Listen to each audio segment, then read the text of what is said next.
Johnny James. Musicians have a unique perspective on what they see around them. It's what makes them artists. Art, in the form of music, almost always has a connection to the world and the musician that creates it. This is why I try to pick their brains and uncover what makes them write the way they write and sound the way they sound. I invite you to join me as I do. Welcome to The Dark Eye. Hello, my name is Johnny James, and my guests today are Ben and Brad from Dumpster Mummy, who are here in Frederick, New Brunswick at the Charlotte Street Arts Center for April Metal Fest. How are you doing, guys? Doing pretty good. How about you? Awesome. How about you, Brad? Good after the car ride. That's awesome. So I've seen you guys a couple times around Truro and Moncton and whatnot. And I was wondering, but I never got to sit down and talk to you guys about the origins of the band. So I think Ben, you just joined about a year ago. It's been about 2 years now, so he would be the guy in the origins. Yeah. So yeah, Brad, what's the origins of the band? How did Dumpster Mummy get started? Dumpster Mummy is an inside joke that we kind of tried to make serious, and then we did a bunch of gimmicky stuff instead of focusing on writing music. And here we are, I guess. Yeah. But, so is that what the whole trash theme kind of metal was about? What was the inside joke? Give us a little more detail on that. Yeah, I don't know. We just were in a serious band, and we spent months and months and months trying to write music, and then we just got fed up with how long of a process it was. So we just kind of just threw a name together, threw a bunch of songs together, and just jumped into playing shows. And yeah, I don't know. I don't know where Dumpster Mummy came from. Somebody said it at practice, and we just agreed immediately. Yeah. So awesome. Well, it's caught on really well for you guys as fans and whatnot.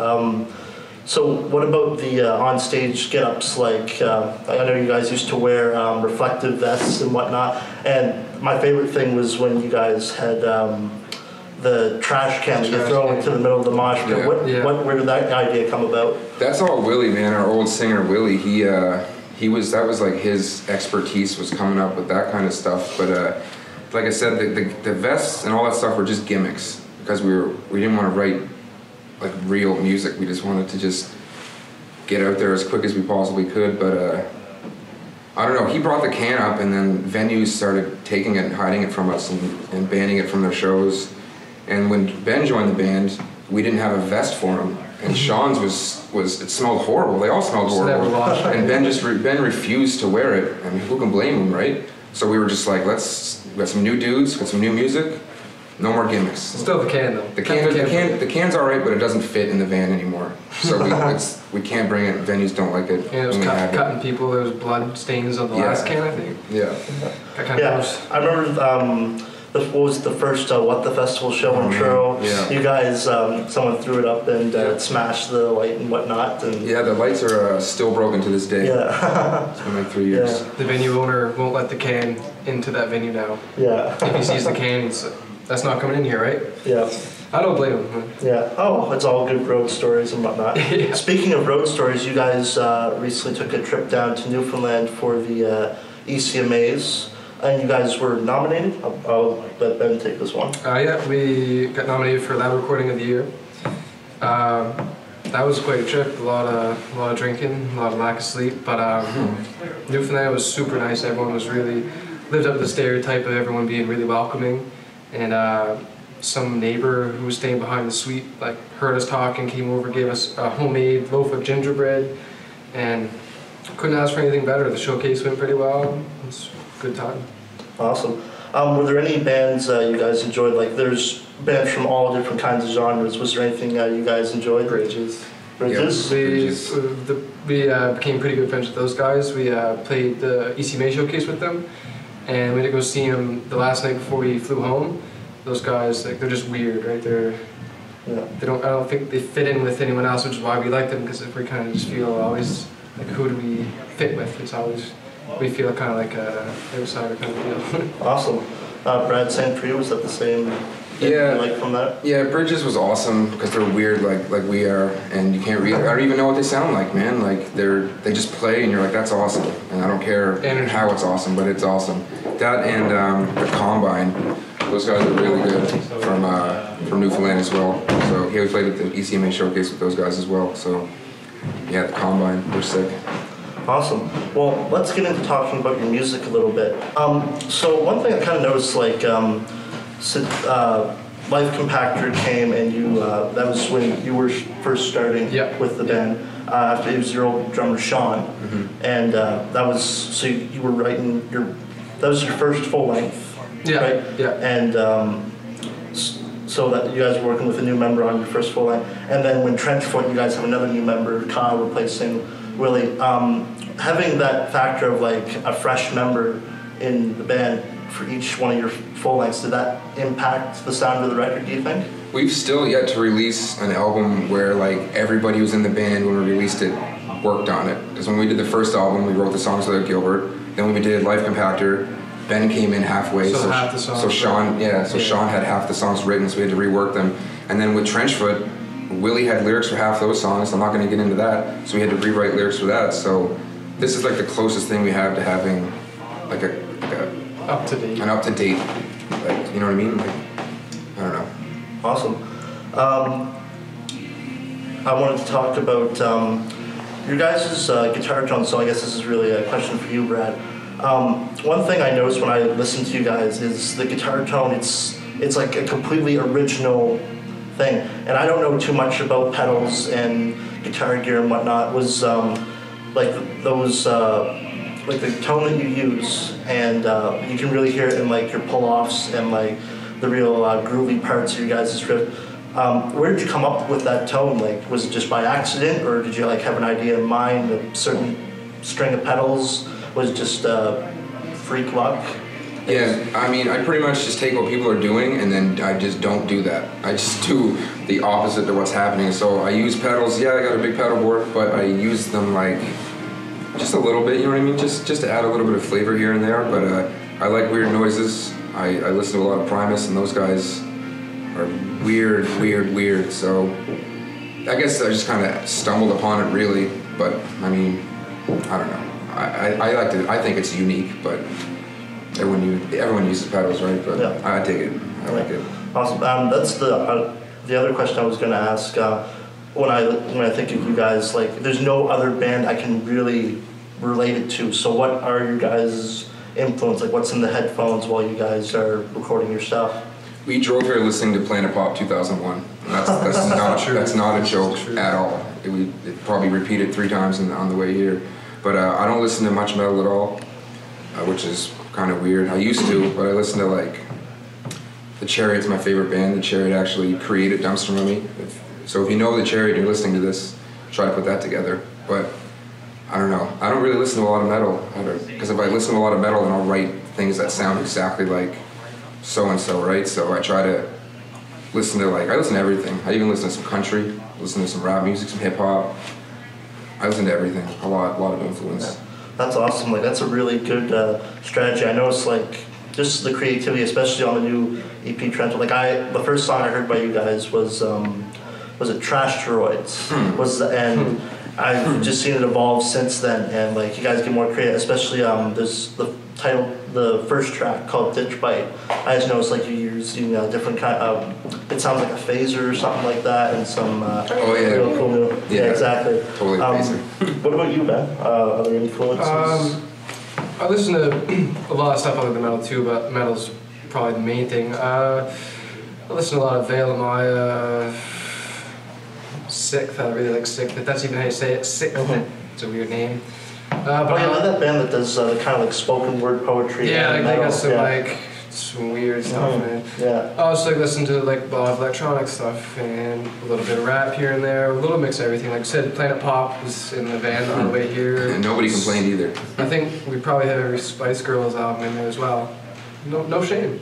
Wow. No shame. That's a really diverse frame of references and inspirations. One last question is about the recording of Trenchfoot. I noticed the space it was recorded at was the Funhouse. Yes. And I've heard of that venue, and I've heard that yearly show that goes on. Is that your guys' place? Is that a show that you guys put on?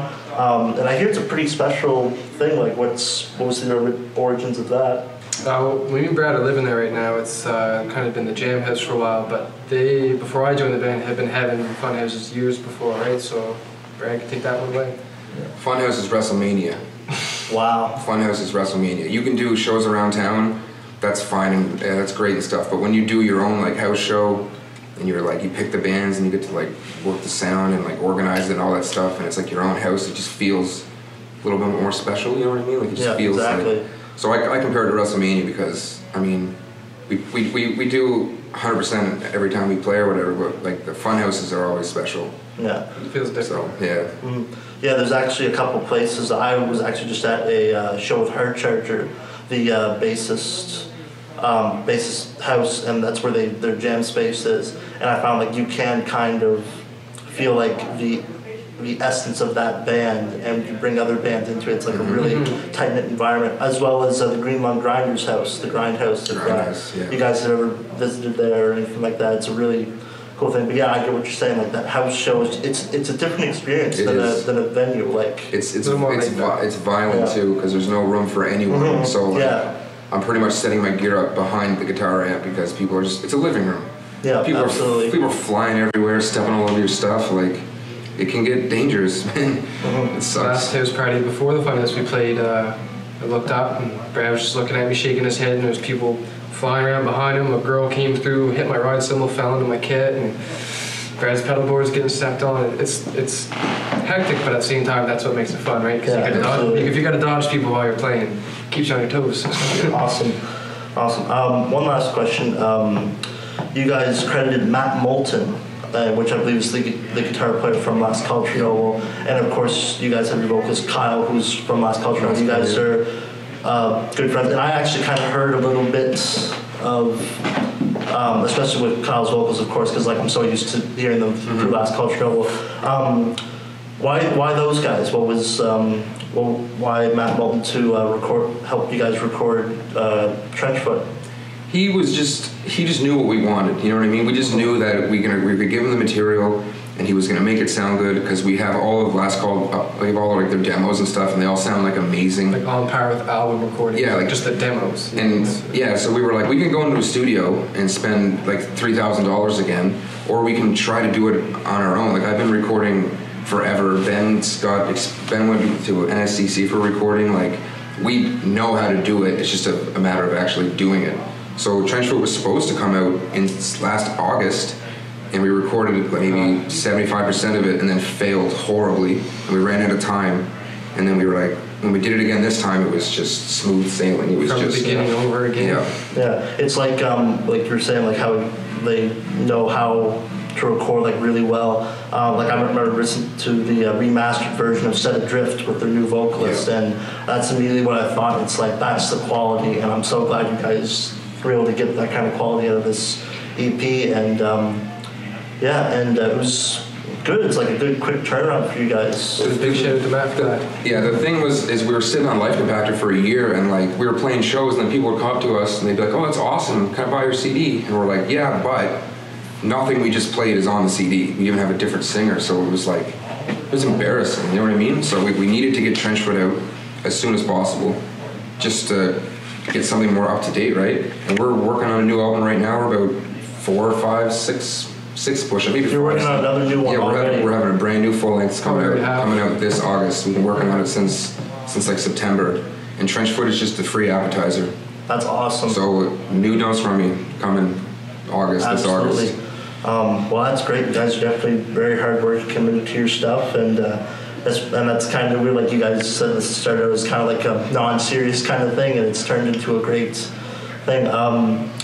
So I remember you guys toured up to Montreal, I believe it was, to support Life Compactor. Is there any more tours coming about? Yep, I am booking it right now, and I don't want to give it away because everything is, you know what I mean? Everything is in the crappy first stages where everything's all over the place.